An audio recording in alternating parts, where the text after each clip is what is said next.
पुष्पलाल स्मृति सामुदायिक वन के आज वनदेवी पूजा में मैं शरीक हो आयल बाटू। पुष्पलाल स्मृति सामुदायिक वन के मैं एक ठो उपभोक्ता थे हूँ। चैते दसैं के समय में मतलब हरेक साल मतलब पूजा देश विदेश में रहल सब कुछ जहन संपूर्ण दाजू भैया दीदी बहनी दाई बाबा हुकन मैं चैते दसैं के शुभकामना देना चाहत हूँ। बिन्तुराम चौधरी बेलौरी नगरपालिका वार्ड नम्बर 5 र यो पुष्पलाल स्मृति सामुदायिक वनको अध्यक्ष। चैते दसैँको उपलक्ष्यमा हामीले यो कार्यक्रम गऱ्यौँ र यो कार्यक्रममा हाम्रो विगत 4 वर्षदेखि अधुरो भएको हुनाले यसलाई हामीले निरन्तरता वनदेवी पूजा चाहिँ गरेका छौँ र यो पूजामा सम्पूर्ण उपभोक्ताहरूमा अहिलेसम्म पुगेका छैनन् त बनिराखेको अवस्था छ व्यवस्था र यस पूजामा उपस्थित भइदिन हुन सम्पूर्ण उपभोक्ता सदस्यहरूमा हार्दिक अनुरोध गर्दछु।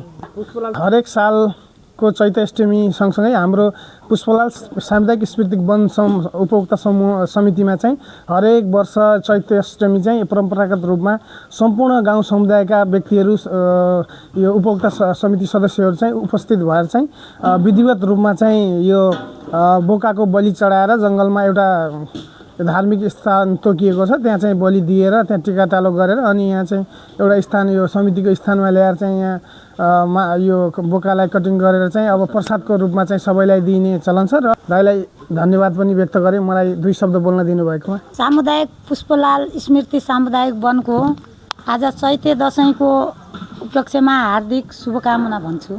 हाम्रो विगत सधैँ परम्परा अनुसार नै यो चैते दसैँमा वनदेवी पूजा गर्ने हाम्रो परम्परा थियो। यसअघि पनि हामीले बोकाको बलि दिएर नै अष्टमी मान्ने वनदेवीको पूजा गर्ने गरेका थिए। बिचमा के कसो माल आएर अझ बन्द भएको थियो।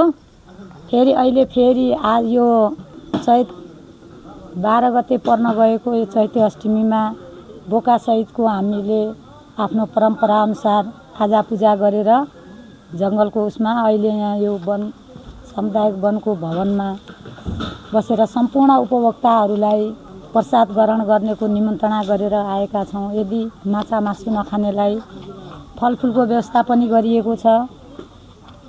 यस्तै गरेर सबै सधैँ साल मान्दै आइरहेकोमा हार्दिक शुभकामना व्यक्त गर्छु। पुष्पलाल स्मृति सामुदायिक वनका पदाधिकारीज्यूहरूलाई शुभकामना दिन चाहन्छु। हस्त धन्यवाद। जय नेपाल।